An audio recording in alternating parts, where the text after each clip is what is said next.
Salam, saya Igede Madikarma. Selamat bertemu dalam seri pembelajaran aplikasi pengolah kata. Adapun aplikasi pengolah kata yang kita pelajari adalah aplikasi Microsoft Word versi 2016. Topik kita kali ini adalah untuk latihan kita kali ini, saya sudah buka sebuah file yang berisi 4 buah paragraf seperti ini. Jangan lihat isinya, tetapi lihat bagaimana cara mengerjakannya. Bagaimana kita tahu ini adalah 4 buah paragraf? Kita bisa cek dengan mengklik yang ini, show dan hide karakter. Jadi sebuah paragraf selalu diakhiri dengan sebuah enter. Kita mulai dengan pengaturan paragraf pertama. Paragraf ini saya akan ubah hurufnya jadi Times New Roman ukuran 12, kemudian ditebalkan kasih warna merah. Lain itu kita akan beri penomoran di depannya ini. Nah, hanya saja nomornya kemudian kita tempelkan di margin kirinya dengan cara mengklik yang ini. Nah, selanjutnya untuk paragraf 2 kita akan atur indentasinya. Pengaturan indentasi kita bisa lakukan lewat menu paragraf yang ada di sini, yaitu yang bisa diatur adalah indentasi di kiri, kanan, kemudian kita juga bisa atur spesialnya. Untuk first line ini adalah baris pertama pada paragraf yang bersangkutan, kemudian hang in-nya adalah untuk baris berikutnya. Kita bisa atur salah satu. Kalau none artinya dia tidak diatur.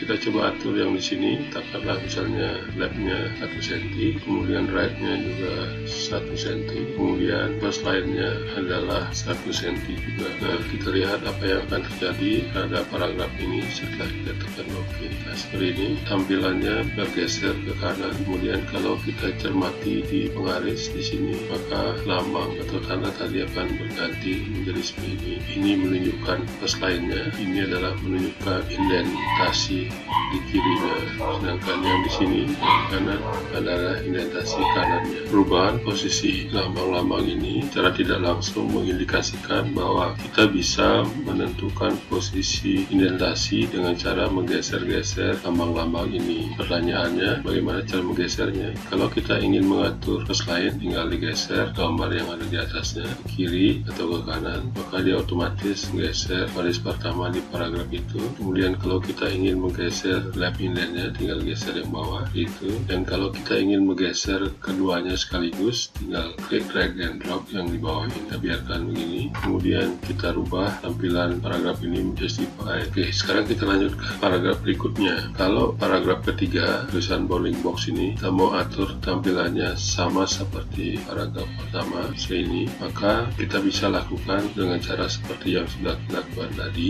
atau cara gampangnya adalah dengan cara mengcopy atau menyalin format dari paragraf satu ini. Jadi kita pilih paragraf pertama dulu, kemudian kita klik icon format painter. Ini berfungsi untuk menyalin format dari sebuah karakter atau paragraf yang kita pilih. Kemudian kita blok paragraf yang kita mau samakan formatnya, kemudian kita lepas, maka dia secara otomatis formatnya sama dengan format yang kita pilih tadi. Nah, hal yang sama juga bisa kita lakukan untuk format paragraf yang keempat ini. Kita salin tampilannya dari paragraf 2, kita tinggal triple klik di sini, kemudian kita klik format printer, kemudian kita blok paragraf ketiga, kemudian kita lepaskan seperti itu. Dalam sebuah dokumen kita sering menemukan naskah berbentuk tabulasi. Untuk mengerjakan naskah berbentuk tabulasi, maka kita perlu melakukan pengaturan type stop di dalam dokumen yang sedang kita kerjakan. Ada 4 jenis type stop yang bisa kita lihat di sini, diwakili oleh lambang-lambang berwarna hitam, yaitu ada left type stop, ada center type stop, dan ada right type stop, kemudian ada decimal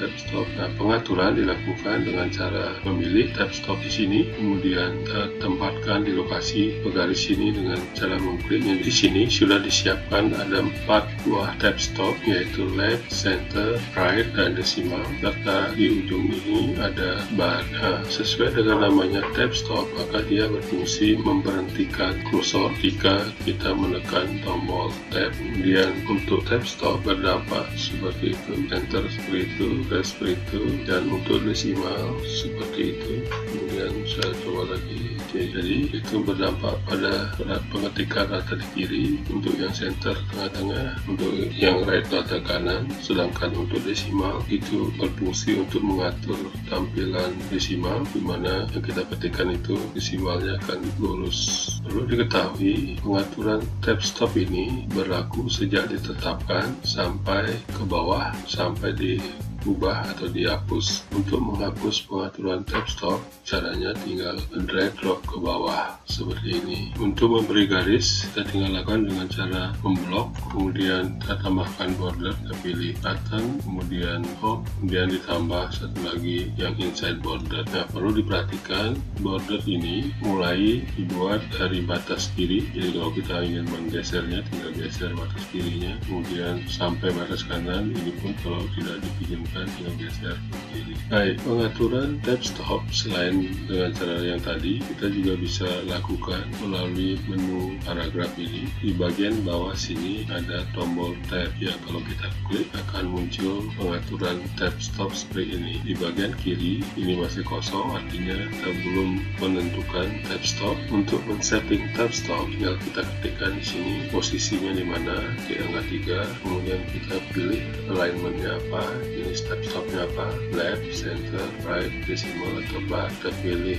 left. Nah, kelebihan pengaturan tab stop lewat sini adalah kita bisa menambahkan leader. Leader adalah tambahan karakter sebelum tab stop yang akan muncul pada saat kita menekan tombol tab. Pilihannya ada 1, 2, 3, 4. Kita pilih none, kemudian kita save. Maka di posisi 3 cm itu nanti akan ada left tab stop. Kita tambahkan di posisi 4, jenisnya adalah left lagi, kita biarkan, kemudian kita save, kemudian di 10 pilih desimal, kemudian kita tambahkan leader itu, kemudian kita save. Jadi ada 3 tab stop yang sudah kita inikan. Nah, sekarang kita cuma lihat apa yang akan terjadi. Kita tekan tab, ketik 1, tab lagi, kita ketik sesuatu, kemudian tab, ketik, kemudian tab lagi. Pada tab stop yang berisi leader akan ditambahkan karakter yang sesuai dengan pilihan yang kita tentukan pada saat menetapkan tab stop itu. Cara paling mudah mengerjakan naskah dalam bentuk tabulasi adalah dengan menambahkan tabel di dalam dokumen kita. Caranya, pilih menu insert, kemudian pilih tabel, kita tentukan ukuran tabelnya. Nah, sebenarnya pada saat kita membuat tabel, kita cukup menentukan jumlah kolomnya saja. Tapi kalau kita sudah tahu berapa jumlah barisnya, kita bisa lakukan dan nanti kita bisa modifikasi lagi. Nah, ketika kita menambahkan sebuah tabel, maka menu Microsoft Word akan bertambah 2, yaitu ada desain yang berfungsi untuk melakukan pengaturan desain dari tabel yang kita buat. Kemudian yang kedua adalah layout yang berfungsi untuk melakukan pengaturan terhadap layout dari tabel kita. Baik, mari kita lihat sekarang apa yang bisa kita lakukan dengan tabel ini. Pertama, kita lihat di menu desain. Di sini ada pilihan tabel style. Ada banyak yang bisa kita pilih, tinggal pilih, kemudian diklik salah satu. Kemudian kita bisa pilih shading warnanya apa, dan ini berlaku untuk sel tertentu atau tabel secara keseluruhan, tergantung bagaimana kita mengaturnya. Kita juga bisa memilih style bordernya apa, garis satuan dan seterusnya. Itu berkaitan dengan desain. Kemudian di menu layout ada banyak pilihan menu di sini. Pertama, terkait dengan keberadaan garis dan kolom, kita bisa hapus, bisa tambahkan di atas, di bawah, di kiri atau di kanan. Kemudian bisa digabung, bisa di split.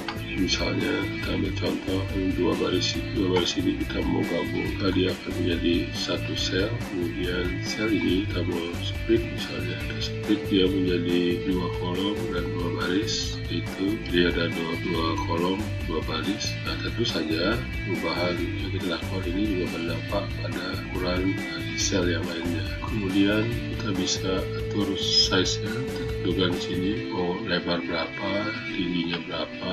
Kemudian kita juga bisa tentukan, misalnya ini geser begini, ternyata dia berbeda. Nah, kalau kita blok, kemudian kita bilang distribute column, nanti dia ukurannya sama untuk yang kita blok. Kalau kita blok semuanya, dia mengatur alignment dari sel, pilihannya ada letak kiri dan seterusnya. Jadi kita juga tentu bisa tentukan direction tulisannya. Normalnya adalah ke kanan, kita bisa ubah menjadi ke bawah. Kita juga bisa mengurutkan si tabel sesuai dengan data yang dimilikinya. Demikian, silahkan coba-coba. Menariknya, bekerja dengan tabel, kita juga bisa melakukan perhitungan mempergunakan formula tertentu. Hanya saja formulanya sangat terbatas. Sebagai contoh, kita mengisikan di sini nilai jumlah dari angka yang di kiri dan kita tentukan formatnya. Nah, hasil perhitungan ini kalau kita copy, ya yang di copy adalah hasilnya, bukan formulanya. Jadi kalau mau menghitung lagi, ya kita isikan formula yang